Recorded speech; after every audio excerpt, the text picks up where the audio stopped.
Les amis, c'est un véritable cauchemar qu'est en train de vivre Julián Álvarez. Regardez ces trois photos prises hier soir. L'Atlético jouait à domicile. L'attaquant international argentin n'était pas titulaire dans les plans del Cholo Simeone. Il va le faire entrer en jeu du début à la fin. Tout le public du Metropolitano va siffler, conspuer Julián Álvarez. Les supporters de l'Atlético Madrid ne veulent plus le voir sous le maillot rouge et blanc. Que va-t-il se passer? Nous sommes à une semaine du terme du mercato. Vous le savez, va-t-il rester à Madrid? Va-t-il filer à Barcelone comme il le souhaite? Ou alors la Première Ligue avec Arsenal, c'est à la une de votre Harris Club. Nous sommes le lundi 24 août, les amis. Salut à tous. Je suis très heureux de vous retrouver. C'est votre heure, votre rendez-vous. Revue de presse internationale pour parler football ensemble, librement, vous le savez, gratuitement, où que nous soyons sur la planète francophone, grâce à toutes les plateformes de TV5 Monde, l'application TV5 Monde Plus. Et attention, à partir d'aujourd'hui, nouveauté, fort de nos très bons résultats, grâce à vous, eh bien, votre émission passe dorénavant sur les antennes de TV5 Monde Afrique et TV5 Monde Maghreb Orient. Plateforme, télévision, et ça, c'est grâce à vous. Merci les amis, un grand merci à toutes les équipes de TV5 Monde. On est parti, on va aller absolument partout, et on va commencer dorénavant, comme la semaine dernière, par votre nouvelle rubrique participative. Je vous le rappelle, vous me suivez sur mon compte officiel X, et si vous voyez un petit post très sympa, voire ludique, vous me l'envoyez, et je le mets à la une de votre Ruiz Club. Regardez ce que j'ai trouvé ce week-end, j'ai adoré ça. Tout d'abord, pour commencer, avec un gros big up à tous les copains du Sénégal. Monsieur Keita Baldé, regardez, il était sur le match du Real Madrid pour retrouver notamment Vinicius, qui est allé lui faire ce big hug pour lui donner son maillot. Keita Baldé, lui qui a joué absolument partout, lui qui est né en Espagne aujourd'hui du côté de Monza. Deuxième information, ça y est, l'international anglais Gordon a enfin un numéro de maillot du côté de Barcelone. Il l'a parfaitement honoré et on va en parler. Le numéro 17, le numéro que portait Casado. Hansi Flick veut voir l'Espagnol sortir du Barça et on va en parler. Le 17 passe sur les épaules de Gordon. Avant lui, je vous le rappelle, Marcos Alonso, Pierre-Emerick Aubameyang pour saluer le Gabon également, ou encore monsieur Luc de Jong. Et puis la troisième info que j'ai adorée, c'est ici, vous l'avez vu, le géant Erling Haaland s'est coupé les cheveux, les amis. Il s'est coupé les cheveux. Et durant cette coupe, il a appelé ses copains, notamment Zlatan Ibrahimovic, qui lui a dit, mon pote, maintenant que tu t'es coupé les cheveux, tu oublies mon numéro, tu ne m'appelles plus. Il a également appelé son ancien coach Pep Guardiola, qui n'a plus grand-chose sur le caillou, et ils ont bien ri ensemble, les trois temps de votre nouvelle rubrique participative. Justement, Erling Haaland, il est là, à la une des tabloïds anglais de ce week-end. Regardez, pour commencer avec monsieur Szoboszlai, le boss. Regardez, transformer le boss avec le SZ de son patronyme. Pourquoi? Parce que Liverpool, à la dernière minute, était sur le chemin de la défaite sur la pelouse de Newcastle. Penalty transformé par Szoboszlai pour 2 buts partout. Au bout du bout, d'ailleurs, le nouveau coach, regardez, de Newcastle, monsieur Jaisle, pas content du tout. On a parlé de polémique d'arbitrage. On en reparlera très certainement cette semaine. Et donc, Manchester City, avec la nouvelle coupe de Erling Haaland. Et regardez, c'est passé tout juste. Victoire 2-1 pour la nouvelle formation de Maresca, lui le successeur de Pep Guardiola. 2-1 face à Bournemouth avec un message très clair de Maresca en conférence de presse. Regardez, c'est à la une ici et ici. On a besoin d'un nouveau Rodri 2.0. Vous le savez que Rodri est parti du côté de Barcelone. Eh bien, Maresca a besoin d'un homme de ce profil dans son milieu de terrain qui... Vous allez le découvrir dans quelques petites secondes. Et puis, regardez à la une, Manchester United a mal démarré. Défaite sur la pelouse de Hull City, avec ici notamment les barbus, entre guillemets, regardez, Mazraoui, Mbeumo, Bruno Fernandes et la petite barbe également de Michael Carrick. Ça s'est mal passé, ça fait bien longtemps qu'ils n'avaient pas perdu sur la pelouse de Hull City. Ils n'ont même pas pu rentrer comme ce qui était prévu en train. La station était fermée, ils ont dû rentrer par la route, notamment avec des taxis. Mauvais début pour Manchester United. Presse anglaise encore qui nous amènera sur l'actualité tout à l'heure du Real Madrid. Regardez monsieur Trent Alexander-Arnold, l'ancien de Liverpool, qui parle d'une blessure au cœur. Lorsqu'il a quitté Liverpool, a été la cible de nombreuses attaques sur les réseaux sociaux et notamment la saison passée lorsqu'il était revenu en Ligue des Champions avec le maillot du Real sur la pelouse de Liverpool. Défaite pour le Real Madrid. Il avait été la cible de tous les supporters. Ça lui a fait mal au cœur. C'est une déclaration d'amour, vous l'aurez compris, pour son ancien club de Liverpool. Liverpool toujours. Et si Hendrick, qui quitter le Real Madrid. Il avait été prêté à Lyon, vous vous en souvenez, la saison passée. Va-t-il être dans les plans de José Mourinho pour filer à Liverpool? Je vous rappelle que Liverpool voulait absolument Diomandé, qui lui a finalement filé du côté du Real Madrid. Je vous rappelle que Liverpool était également sur la piste mintée, regardez, de Brighton, sauf que pour l'instant Brighton serre la vis et du coup Liverpool se repenche sur le dossier Hendrick. Que va-t-il se passer? En parlant de mercato, regardez, Tottenham, vous le savez, a sorti le chéquier, c'est parti de partout et du coup ceux qui étaient déjà là à Tottenham s'inquiètent, ils s'inquiètent de leur place de titulaire et on parle notamment de Richarlison ou encore de Matar Sarr. Réponse de De Zerbi qui leur a dit: les gars, ok, si vous n'êtes pas capable de tenir la concurrence, ce sera bye bye, au revoir. Regardez la transformation, le jeu de mots, le bye bye, transformé ici en achat, le buy, B-U-Y, parce qu'effectivement les achats ont été très nombreux du côté de Tottenham et ce n'est pas fini. Tonali, Matheus Fernandes, Van Ecke, Senesi, Robertson, Dubravka, on annonce, vous le savez, Marmouche et Savigno de Manchester City. Que va-t-il se passer dans cet effectif très très dur? La concurrence va être maximale. Maresca voulait un milieu de terrain, boum, c'est tombé. Regardez, c'est ce matin dans les colonnes de l'équipe sur le territoire national français, puisque Boadi, l'international marocain de Lille, quitte Lille pour Manchester City avec un record à la clé, les amis.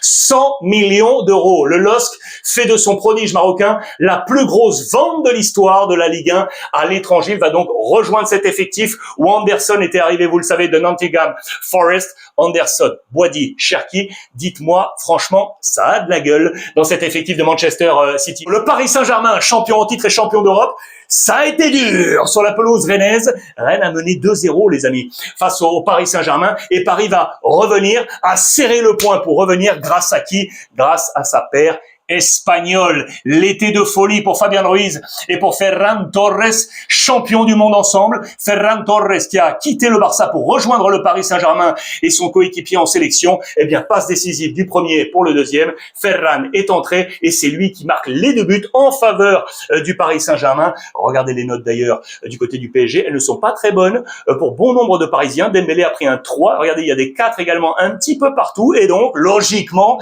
la meilleure note, elle est pour Ferran Torres qui en entrant prend ce 8 sur 10 et assez logiquement, regardez, il est dans le 11 type du quotidien L'équipe de cette semaine. Il est là, Ferran Torres avec Guéry de l'Olympique de Marseille. On retrouve également Paixão pour les Marseillais, Doumbia de Brest, Flotovin, ici le Lensois, Bentaleb, le Lillois, Narté, le Lyonnais, Cresswell, le Rennais, Gagnou, le Lensois, d'ailleurs, dont je viens de parler de l'AS Monaco, et c'est Mpassi, le gardien havrais, qui fait et qui compose ce 11. Début mágico de Ferran. Regardez la presse catalane qui, logiquement, fait les éloges de l'ex-joueur du FC Barcelone. On va parler du Barça dans quelques petites secondes. En attendant, la rubrique italienne, regardez, avec le champion, l'Inter, boum, qui n'a fait que manger l'équipe de Monza, victoire 4-1 avec un super Pio Esposito, les amis. C'est l'un des hommes forts de ce week-end. Regardez-le, buteur dans cette rencontre. Assez logiquement, il a pris la meilleure note avec un très bon 8 sur 10. À noter la très bonne note du Français Diouf.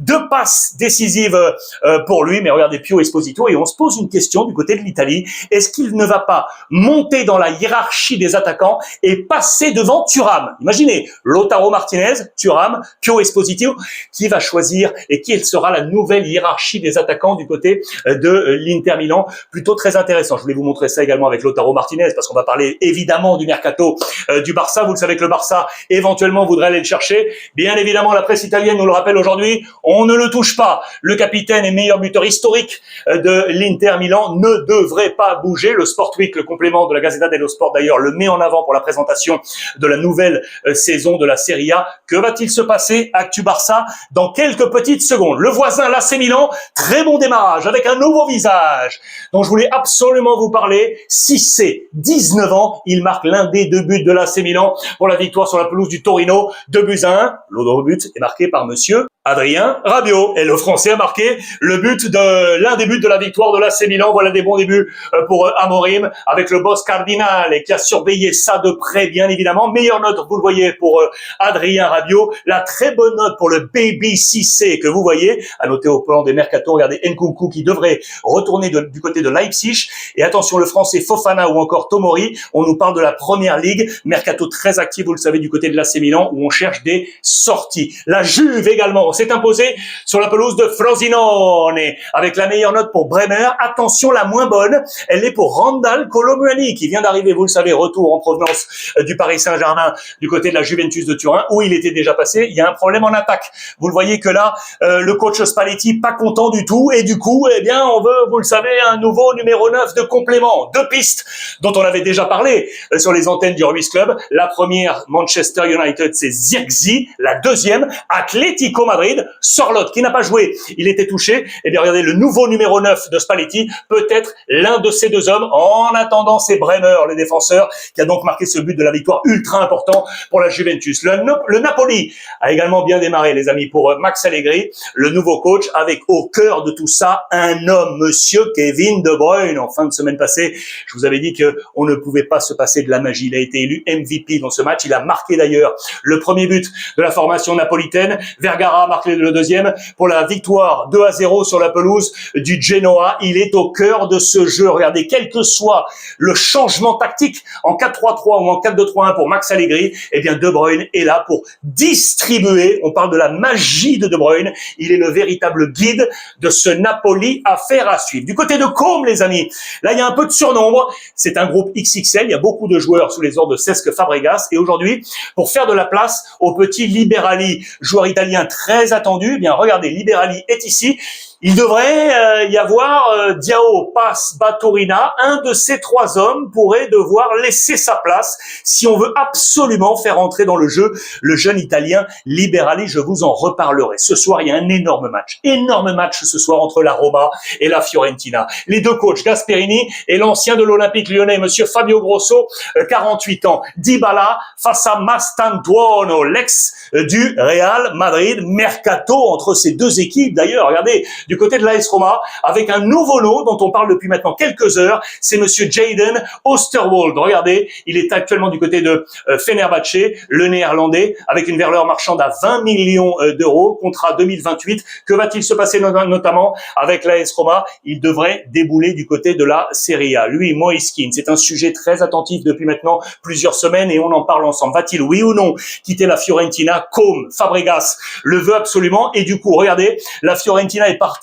sur trois profils éventuellement avec, regardez, Liam Delap de Chelsea, on parle d'Emmanuel Emega de Strasbourg et on parle également de Beto Emega, Chelsea également, pardon, les deux hommes sont aujourd'hui à Chelsea, Emega l'ancien de Strasbourg et je parle de Beto qui est aujourd'hui du côté de Everton. Donc ce sont trois profils de Première Ligue pour éventuellement compenser le départ de Moïse Kean. Italie, parce que lui, c'est l'homme que je suis et que je vais suivre durant toute la saison. Je vous emmène en Série B, je vous en ai parlé la semaine dernière, regardez, le jeune Andrea Leborgne, qui a choisi de quitter Côme pour signer à l'Hellas Vérone. Regardez, Vérone s'est incliné, c'est vrai, hier à domicile, face à Ascoli 2-1, mais je voulais vous montrer le travail du petit Français qui était titulaire, pour la première fois, titulaire, passe décisive pour son coéquipier Mola Thierry pour le seul but de l'Hellas Vérone, et en plus, le Français, les amis, prend la meilleure note, regardez, de son équipe avec un 6.5. Il faut dire que son volume a été énorme. Je vous l'ai dit, c'est un régista, un maître à jouer, l'homme de la régie, vous l'aurez compris.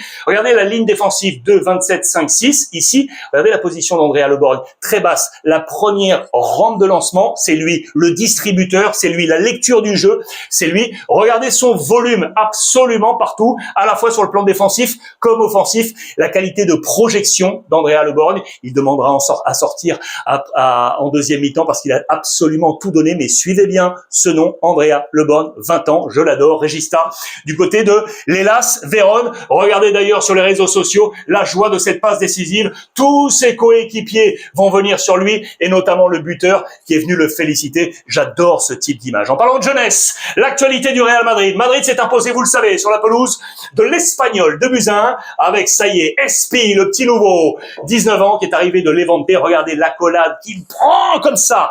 José Mourinho, il a un ange en lui parce qu'il a été le sauveur, parce qu'il a marqué à la toute dernière respiration du Real Madrid dans ce match. Regardez, Marca qui nous le dit, Espi béni le début de José Mourinho, as encore, jusqu'au moment où Espi a envoyé le gilet de sauvetage. La presse catalane, imagine, il a sauvé les meubles. Espi pour José Mourinho, Espi en opération sauvetage.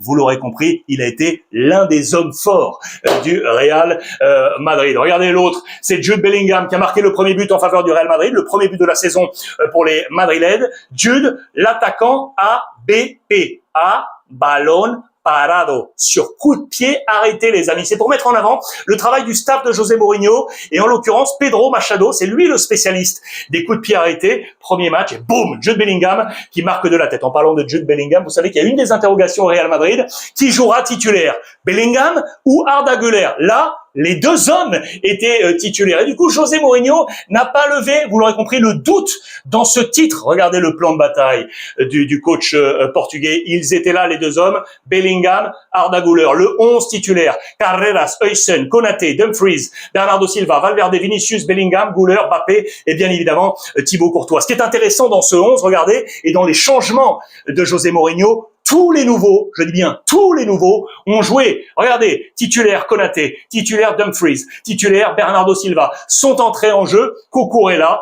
Espi et Diomandé. Les 6 hommes nouveaux ont été là, très important pour la victoire du Real Madrid. Regardez cette image encore, Diomandé qui est entré en jeu et qui a retrouvé face à lui son ancien copain. Ils étaient ensemble du côté de Leganés, c'est le gardien de l'Espagnol Barcelone.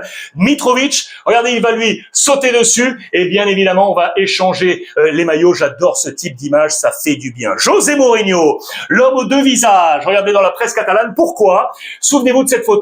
Il était encore l'entraîneur de Benfica. Vous vous rappelez de ce match de Ligue des Champions avec Vinicius, l'affaire Prestiani avec la main cachée. On avait parlé des plongeons également de Vinicius. Eh bien, hier, de nouveau, il y a eu des polémiques d'arbitrage. L'Espagnol Barcelone, vous allez le voir, a estimé que Vinicius avait à plusieurs reprises tenté de plonger pour inciter l'arbitre à siffler un penalty en faveur du Real Madrid. José Mourinho, en conférence de presse, a complètement pris la défense de Vinicius. Donc là, les 2 visages. Quand il était à Benfica, il a attaqué entre guillemets Vinicius, et là aujourd'hui en Real Madrid, il le défend. Vous aurez compris les 2 faces de José Mourinho. Il a été très très clair en conférence de presse. Il a dit attendez, Vinicius, ok, c'est peut-être pas un saint, mais ce que font les adversaires contre lui, ça, c'est pas normal. Et regardez, ça a été une affaire. Le coach de l'Espagnol Barcelone qui est ici a déclaré ensuite, juste après le match, chez les copains de DAZN Espagne, qu'il ne se fiait pas de l'arbitrage quand on jouait face au Real Madrid.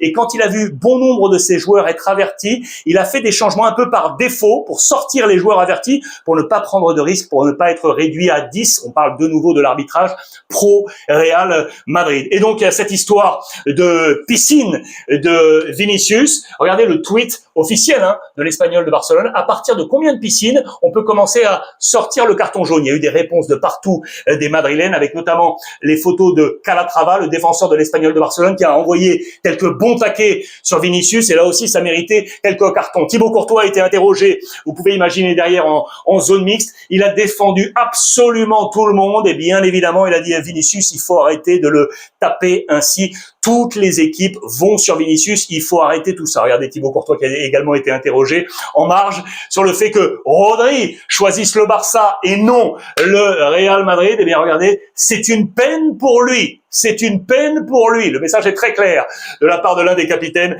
du Real Madrid à l'encontre de Rodri. Regardez, je vous parlais une nouvelle fois de Espi. J'adore ça.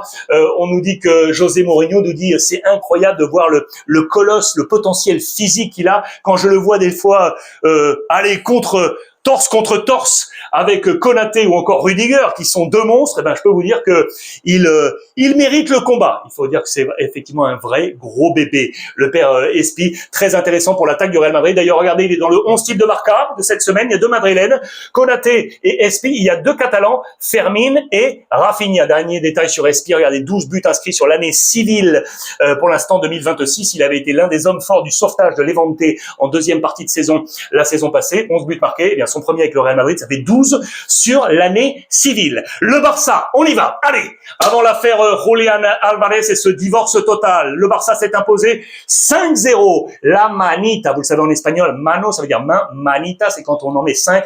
On fait comme ça ce geste pour dire à l'adversaire, mon pote, je t'en ai mis une petite sacrée. Regardez Rafinha avec Lamine Yamal. Rafinha qui a été l'un des hommes forts en mode Spider-Man, un peu l'allusion à distance avec Julián Álvarez, mais c'était une dédicace faite pour son petit garçon, la sortie du film, vous le savez, sur l'ensemble des écrans, sur la planète cinéma. Le champion avec une force d'attaque. Ça, c'est intéressant parce qu'on est en pleine recherche d'un numéro 9. Eh bien, sans numéro 9, le Barça a réussi à en mettre 5. Ça, c'est le premier point intéressant. Regardez, l'avalanche offensive sans numéro 9. C'est dans les colonnes de Sport. Voici quel était le plan de bataille. Regardez, de monsieur Hansi Flick, pareil. Je vous ai mis les titulaires, les informations changements avec les nouveaux. Regardez, Gordon est entré en jeu à la place de Lamine Yamal. Gordon, 2 passes décisives. Adeyemi était titulaire, il a marqué. Fermin, doublé. Rafinha, doublé, plus passe décisive. Les Catalans qui ont pris, regardez, d'énormes, superbes notes. C'est noté sur 10, je vous le rappelle. Fermin a pris un 9, Rafinha a pris un 9, Adeyemi a pris un 8, Gordon entrant a pris un 8. Ce sont d'excellentes notes. Hansi Flick qui prend également un 8 sur 10. Voici comment le Barça a commencé, voici comment le Barça a terminé. Je voulais vous amener là-dessus également sur l'interrogation qu'on peut avoir sur Jules Koundé. Va-t-il rester à Barcelone? J'ai vraiment une interrogation. Vous savez que Baldé va sortir, je vais vous en parler dans un instant, mais j'ai une interrogation également sur Jules Koundé. Le choix de la charnière centrale, c'était Christensen avec Gérard. On pensait que Koundé prendrait ses places en charnière centrale puisque Eric Garcia devient le nouveau latéral droit pour, normalement, en tout cas ce qu'on pensait faire de Koundé un défenseur central. Eh bien, c'est pas ce qui s'est passé. En fin de match, Koundé va retrouver sa place. D'ailleurs, Eric Garcia va monter d'un cran. Cancelo est entré en jeu pour changer complètement, vous le voyez, le visage à droite du FC Barcelone. Gordon est entré et vous voyez que c'est Dani Olmo qui a fini le match en position numéro 9. Ça aussi, c'est intéressant. Véritable couteau suisse. Xavi Espart, suivez-le attentivement. Il peut jouer milieu, défenseur, vraiment ultra intéressant. Les nouveaux étaient donc là, des débuts rêvés pour les nouveaux, avec but pour Adeyemi et donc 2 passes décisives pour monsieur Gordon. Très intéressant. Hansi Flick qui est en conférence de presse d'après-match, il dit, écoutez, vous pouvez parler de ce que vous voulez, mais seuls Deco et moi-même savons exactement ce que nous sommes en train de faire, allusion bien évidemment à tous les bruits et les rumeurs concernant la position de numéro 9. Le nom de Tresoldi revient encore dans les colonnes de As de ces dernières 48 heures. L'attaquant de Bruges, on nous dit que c'est un parfait mélange entre Ferran qui est parti à Paris et Lewandowski qui est parti en MLS. Affaire à suivre pour l'instant. Je vous rappelle que Marc Casado, je vous en ai parlé à l'instant, n'a plus de numéro de maillot. On attend son départ. Il lui reste quelques jours pour espérer sortir du FC Barcelone. Et puis donc le sujet Baldé, c'est l'information de ce week-end. Le jeune international Baldé qui devrait donc quitter le Barça. Je vous rappelle que le jeune Torrens est parti à l'Ajax. Tommy Marquez est parti à Braga. Casado, Baldé, Forte, des joueurs formés au Barça devraient sortir pour apporter une manne financière nouvelle aux Catalans pour espérer dans les derniers jours du mercato réaliser encore quelque chose. On parle également de la défense centrale puisque regardez, Inacio du Sporting pourrait également être un joueur très intéressant pour la défense avec Deco pour Hansi Flick. Affaire à suivre, l'information elle est là. Baldé va donc quitter le FC Barcelone. La pluie de millions avec les jeunes qui vont donc sortir. Quel sera le nouveau numéro 9? Je vous rappelle que pour l'instant on peut également compter sur Hamza pour le moment, le jeune attaquant international égyptien qui a joué la Coupe du Monde. Et puis on en vient au dossier Julián Álvarez. Que va-t-il se passer? Alors la première information, on nous dit, regardez, on va tout faire pour aider Julián Álvarez. Ce mot vient du board de l'Atlético Madrid. Regardez ce qui s'est passé ce week-end. Ça, c'était avant le match. Des pancartes absolument partout autour du centre d'entraînement de l'Atlético Madrid et du Metropolitano. Regardez, Julián dehors. On a barré le numéro 19 de l'attaquant international argentin. La pression était maximale. On est revenu bien évidemment sur la photo officielle, là où il n'arbore plus maintenant ce sourire comme auparavant les années précédentes avec l'Atlético Madrid. Et donc regardez ce Julián dehors. Que s'est-il passé? L'Atlético Madrid n'a pu faire mieux qu'un 2 buts partout à domicile face à Villarreal. Et regardez ces images et ces titres. Sans pardon. On a décidé de ne pas le pardonner. C'est également la une de As, alors que tous les joueurs de l'Atlético Madrid, à la fin du match, sont venus saluer les supporters. Regardez Julián, il est tout au bout, il va rentrer tout seul au vestiaire. C'est une décision qui a été prise par l'Atlético Madrid de ne pas le mettre en avant de la scène. Pour autant, El Cholo Simeone l'a fait entrer dans ce match. Regardez, ça c'était avant le match. Son nom a été annoncé sur les tableaux géants, les écrans géants. Il a été sifflé, conspué. Il est là, assis sur le banc des remplaçants. Et lorsqu'il est entré, ça a été une déferlante de sifflets. C'est vraiment un véritable cauchemar, comme je vous l'ai dit, qui est en train de vivre Julián Álvarez. L'araignée est enfermée. Julián Álvarez, vous le voyez, qui a été protégé, vous l'aurez compris, par le délégué de l'Atlético Madrid, qui est venu le chercher à la fin du match pour le ramener. Tout le Metropolitano a été à l'unisson. On ne veut plus voir Julián Álvarez. Regardez encore cette image. Voilà les joueurs de l'Atlético qui se dirigent vers le COP de l'Atlético et dans le sens inverse, Julián Álvarez qui prend la direction du tunnel tout seul. C'est une image très délicate. El Cholo Simeone a tenté de faire de son mieux en conférence de presse pour prendre la défense de Julián Álvarez, mais cela n'aura pas suffi. N'hésitez pas à me faire part de votre avis d'ailleurs sur la situation de Julián Álvarez en commentaire. Je vais lire ça avec énormément d'attention. Voilà les amis pour cette revue de presse aujourd'hui. C'était un peu XXL, mais il y avait beaucoup de choses. Je voulais absolument finir avec ça parce que j'adore ces images. Une nouvelle fois, j'ai trouvé ça sur Instagram avec Chica Merengue qui reprend les photos de Erling Haaland qui progressivement, vous le voyez, pour se raser la boule. J'adore j'adore ces petites images et ça nous permet de finir avec le sourire. Voilà les amis. Encore vous envoyer un grand merci pour tous ces résultats. Le Ruiz Club est vraiment en train de monter en flèche. Demain, rendez-vous, même endroit sur toutes les plateformes et la télévision TV5 Monde et sur l'ensemble de mes plateformes sociales. Je vous embrasse et profitez des vôtres, les amis. Profitez.